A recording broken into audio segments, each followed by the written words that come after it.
Hello, everybody. Welcome into Fantasy Pros. I am Ryan, warmly joined by Jake Ciely from The Athletic. Today, we are talking about Jake's top targets in every round. Well, I shouldn't say every round. We're talking about his top targets in the top 10 rounds of fantasy drafts. It feels like every round, but obviously, there will be going a few rounds longer in most drafts there. But we'll be talking about his top targets in the first 10 rounds of every draft, and we're going to go through. There's no real position here. It's just who you like in every round. This is not, to be clear, building a team. You're not saying this is my perfect draft. It's in a vacuum, irrespective of who I've gotten in previous rounds.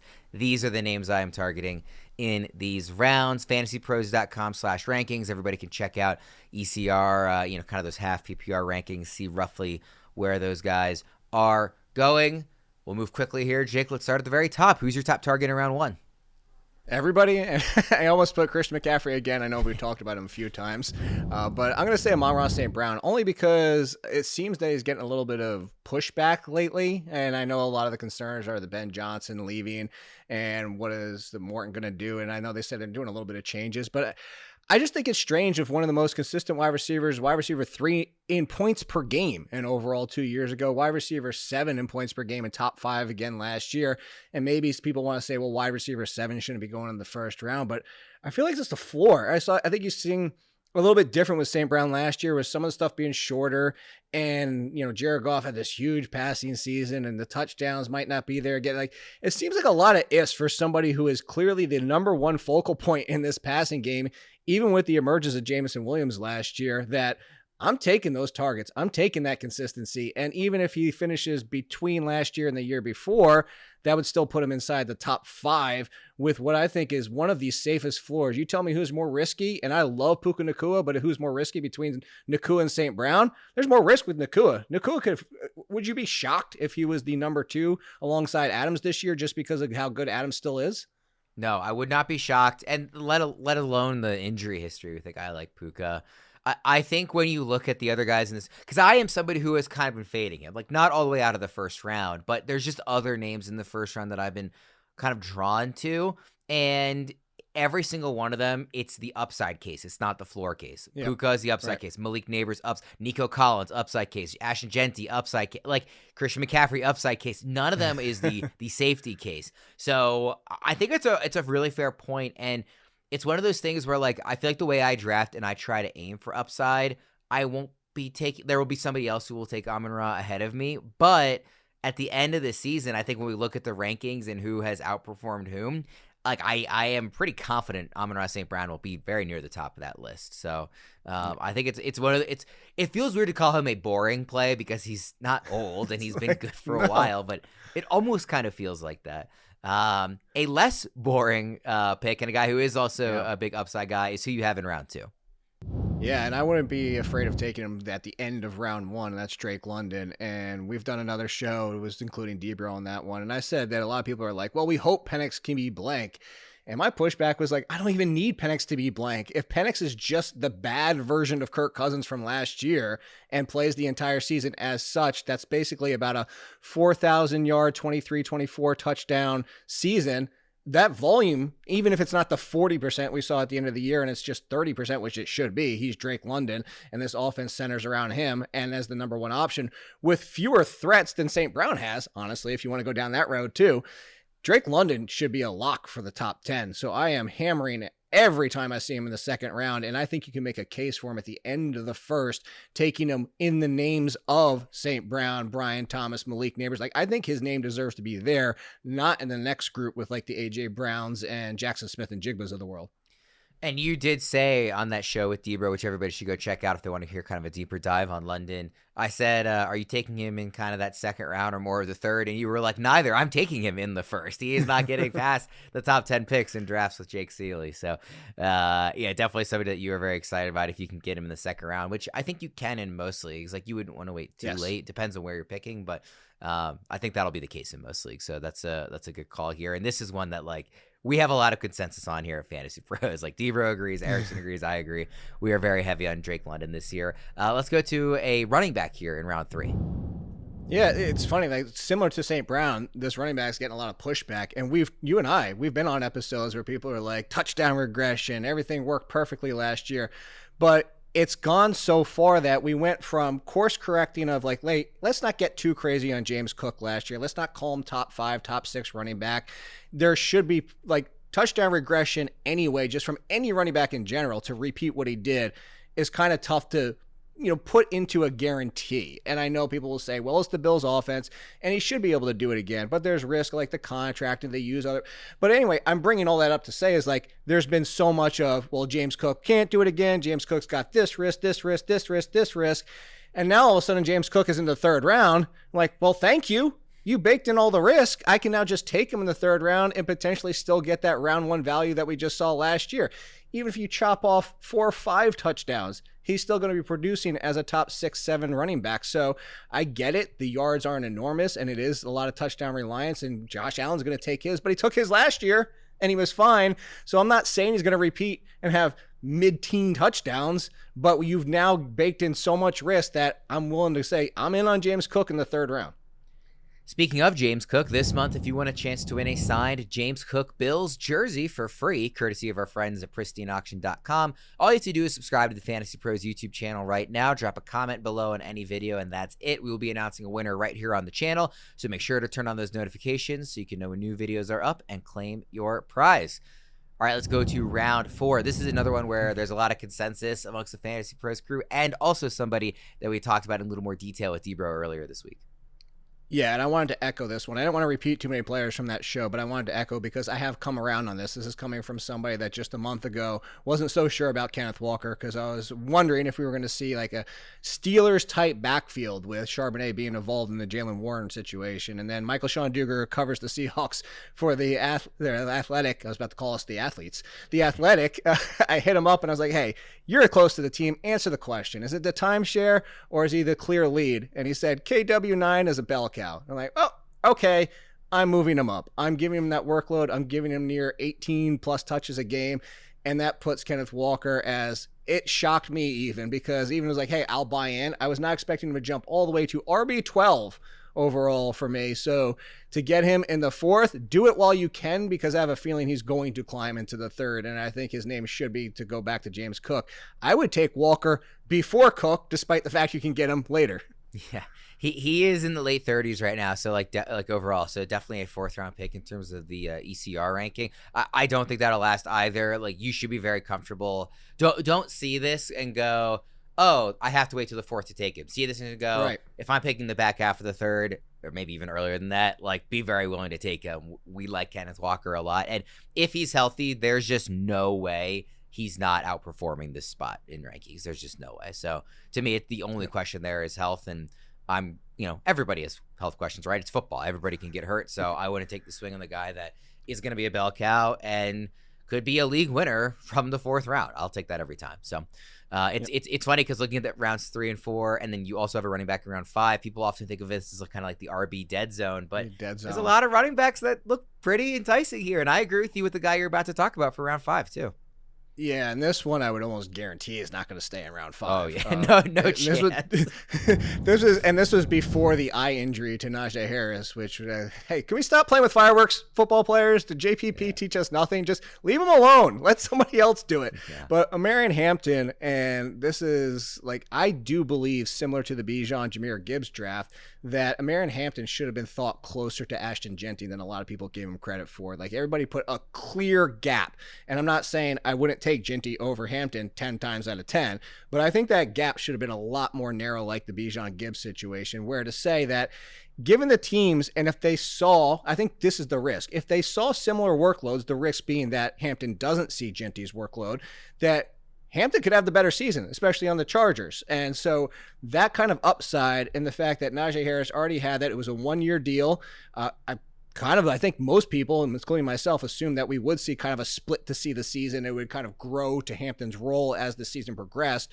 But now you're opening the door for him to show what he can do in the preseason and everything. And then Najee Harris doesn't necessarily get on the field that much. And all of a sudden you are talking about Hampton getting 17, 18, 20 touches a game. This is not going to last. Get it while you can. And I would even put him in round 4. I would still take him. I wouldn't be afraid of him taking him possibly even. If you said this earlier, I wanted to reference it. If you were like pick 311, you're like, well, I have to wait to round 4. No, you don't, because you want to make sure you get him. I wouldn't be even afraid of Hampton as like the 311 pick.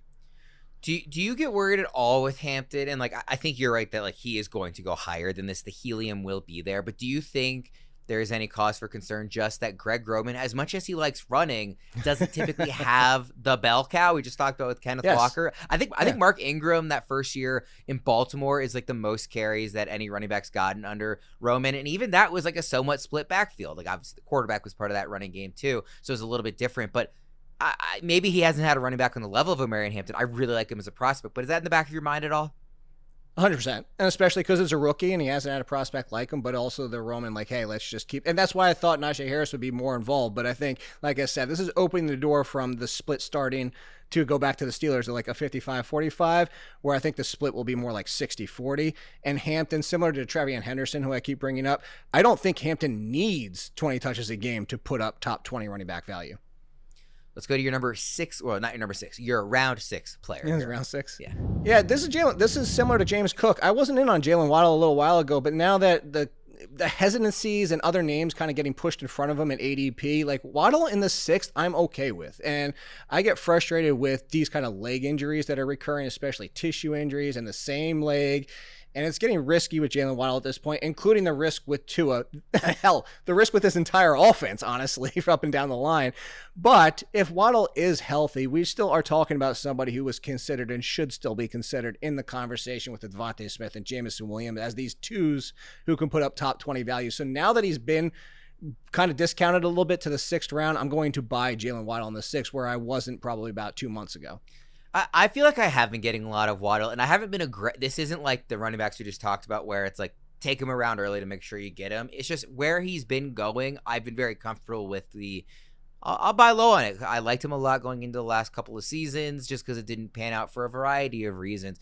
I think there's a chance Tyreek Hill takes a step back this year, and there's real opportunity here. Like obviously Jonnu Smith gone, so it is everything you talk about with the Dolphins offense. There is risk associated with it, but you can paint a fun picture of the upside, and I think at cost Waddle is a perfectly reasonable pick here. I do want to let everybody know before we move on with the rest of the rounds about the draft simulator. After the show, you can go run Jake's picks in a practice draft of your own using the draft simulator if you'd like. Simulator allows you to practice quick and fun, realistic mock drafts based on your league settings in minutes. Sync your league for free and try it today at fantasypros.com/mock or download the Fantasy Football Draft Wizard app. All right, Jake, round 7. And this is going to be your gut on this one if you want to play this risk, because this is coming out. The worst timing news-wise is that Chris Godwin had a second procedure. And now the positive spin is just a cleanup. And not to say like my wife is anything like an NFL player, but she had a cleanup on her ankle and she was fine a few weeks later. And she had the tendon repaired and the scar tissue taken out. Like, I'm just saying, if she's not even an athlete and she was fine, is my point. So like, I'm not too scared by this, but if people want to avoid it, I understand. But you're getting Chris Godwin in the 7th round. You're getting Chris Godwin, who was a top 3 wide receiver before he got hurt. You're getting Chris Godwin, who showed last year with that performance that he was a little bit better stylistically with Baker Mayfield, and Mike Evans is still the touchdown guy. But Mike Evans, we've been waiting for him to drop off for how long now? But it's still being the point, even if he doesn't, this duo is still Godwin slightly ahead in consistency-wise and what Baker does than Mike Evans, obviously the touchdown upside with Evans.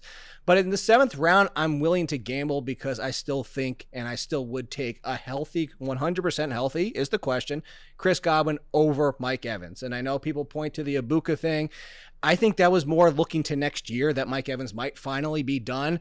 The contract and whether you want to go either way with it, my positive spin on it, you could go negative too. Debro brought it up. You and I were talking about after a show, and Debro was like, well, maybe that was the way they got him to stay, is guaranteeing money, and other teams didn't want to. But I go to the contract and the fact there's 0 injury clause in there, which makes me just kind of say, if they were at all concerned, wouldn't you put something in there? Again, you're not taking him in the 4th. You're not taking him in the 5th. You're not taking him in the 6th. You're getting Chris Godwin in the 7th round, who could start on your bench depending on your roster, and then you just get the upside once he is 100%, and that's why I'm going to do it. The cost is a really important factor here. Godwin is the type of player I tend to avoid. I'd rather get the guy the year after the injury. I mean, just injuries will find you, right? This is football. Your team is going to get hit with injuries at some point, so why start off with a guy that has the injury question marks already? But round 7, for a guy that was the best receiver in fantasy before he got hurt last year, you're getting a discount. Maybe it's not a massive discount, but it is a legitimate discount, enough so that I do think it's a good pick.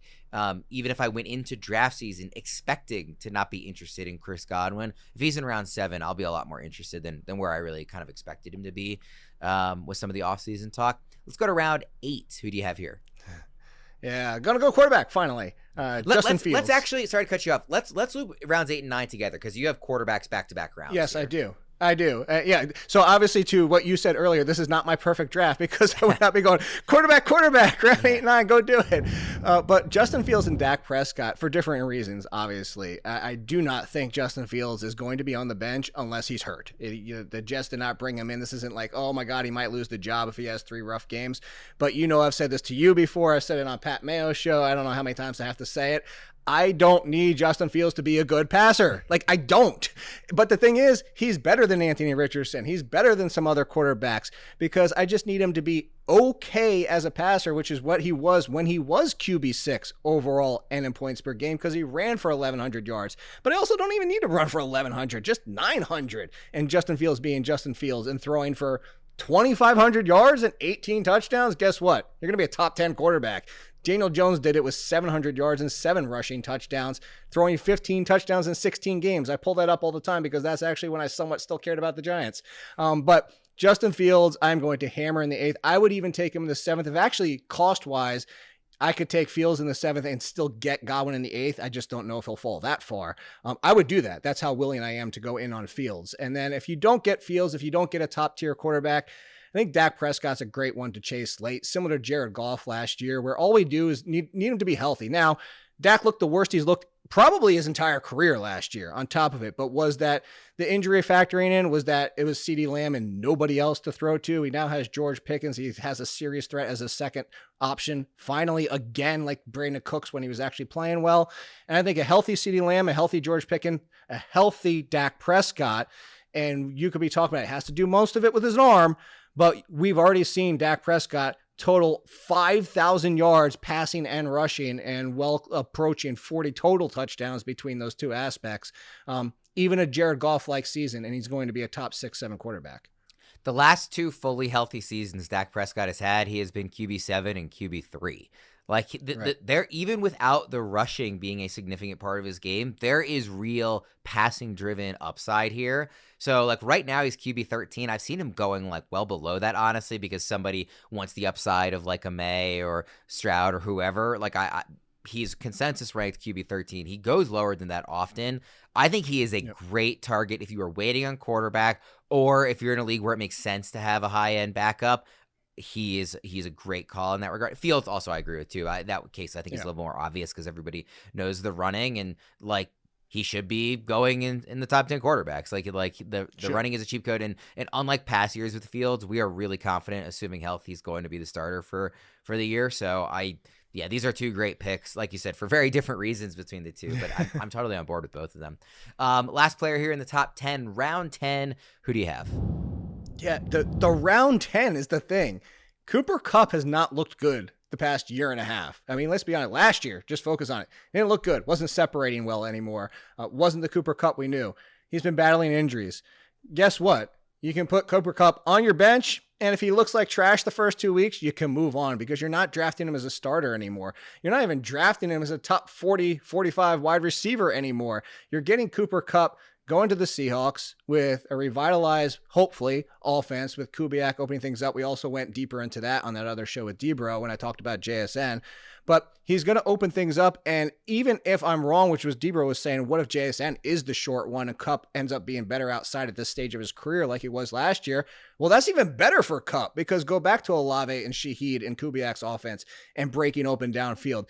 I think Kupp is basically a free top 25 upside pick. Do I think he'd get, if you told me 10 times out of 10, how many times does he hit it this year at this point of Kupp's career? I'd say 3 or 4. I don't think this is a definite smash and you need to get him on all your teams. But at this point of drafts, round 10, I'm not drafting somebody who I think can be wide receiver 44. I want you to either have top 20 upside or you're not on my bench because that's the league winners at this point. These are guys on your bench who have the top 20, 25 upside. And if Cooper Kupp is even a hair of what he was 2 years ago, you're going to get that in this offense. I was kind of grossed out by this pick when I saw you put it in the sheet, but I will But admit, it's round 10. I was gonna say I went and looked at who else is available in round 10. There's some names in round 11 that I like, but in round 9 that I like just before this stretch. But once you get to round 10, it is pretty gross. So there's not what am I gonna take Brandon Ayuk instead, coming off the injury, or Rachaad White? These are some of the names that are near Cooper Kupp. So it's a 5. I withdraw my initial disgust, seeing who else is there. Rachaad White or Cooper Kupp? I'm taking Cooper Kupp. Yeah, that's very fair. Give me 2 just bonus players anywhere outside the top 10 rounds that you're interested in. Ooh, top 10. We briefly touched on his name, so I'll go a little bit more. Jaydon Blue. I think that this is, you and I have talked about being in on Javonte Williams, but I think at cost for both, you can get Williams and Blue, and then hopefully you get whoever ends up being the lead. If Williams doesn't look anything like he was before, that injury is still taking its toll, Blue in a Warren type of 14 to 15 touches a game kind of range can have RB2 value. I don't think he'll be an RB1 just because he's not built for it, but I think that's a great value there. And then it's interesting. I say, the Kenneth Walker, I've changed my tunes and stuff like that. I've been in on saying let's not just toss away Travis Etienne as never being able to do anything again. But post draft, the excitement and the hype that people were diving off the hills to go get Bashal Tutin. You have to get him, the most explosive player ever. He's going to be, Bucky Irving in this offense. And I'm dude, chill out. Could be a full blown committee. Well, as you and I are sitting here looking, he's going in the 130s. I was out on Tutin as saying oh, I don't want to take Tutin in the 8th round because everybody's going nuts. But if you're going to tell me I can still get double-digit rounds and get Bashal Tutin, I would consider him in round 10 with Cooper Kupp. The problem was that post-draft excitement was just getting out of hand, but it's a warranted cost now. Do you feel the same way I do, which is that, frankly, I'd be willing to take anybody in the Jaguars backfield, even Tank Bigsby, if they're going late enough, if we're talking, outside the top 10 rounds. I want to take a swing on this backfield. We know what Liam Cohen can do with a running game. We don't know that Bashal Tutin is going to be the Bucky Irving, right? He had the fumble stuff early on in OTAs, and, clearly is a somewhat limited player. Everybody in this backfield has red flags, of course. That's why they're all going as late as they are. But I just want to take the late swing, and typically Etienne's going to go ahead of the other two, at least at this point in the rankings. So I'm willing to take Tank or Tutin if they're outside the top 10 rounds and just take a shot on this backfield. 100%. This is why I go back to that. I want to take the shots. I don't want Michael Wilson on my team. And Michael Wilson's okay, cool. Maybe he breaks out twice. Darius Slayton, maybe he has one good game. You can go down the list. All these kind of wide receivers that people just end up drafting. And it's why? What's the, Antonio Gibson? What are you going to draft a third running back on a team for? Hell, Ramondre Stevenson. What? We just saw the best case scenario for him last year. Cool, you got an RB3 and that he's going way earlier. I'm just saying, once you hit your bench, those first 2 players, we did it on the advice show.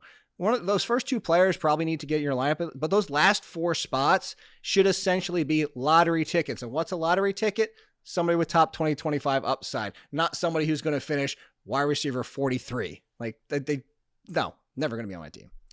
Want to let everybody know that we'll be tackling your fantasy questions all week, every week on Twitch. We're at twitch.tv/fantasypros. Erickson and Tom Strachan are talking best ball Mondays at 4 Eastern. Seth Woolcock and Debro answer your questions on Tuesdays and Wednesdays at 2 Eastern. We also have more Q&As on Thursdays and Fridays at 5 Eastern. Give us a follow and ask questions live on Twitch at twitch.tv/fantasypros. I'll be doing my first Twitch live stream later this week. That's on Friday at 5 Eastern. So I'll be on August 7th. Yeah, Jake will be on there. Well, I got a bunch of people on there. So we'll have a lot of fun on Twitch this season. Hope everybody checks it out. Jake, thanks for giving us your top targets throughout the top 10 rounds of drafts. For Jake, I'm Ryan. We'll see you next time.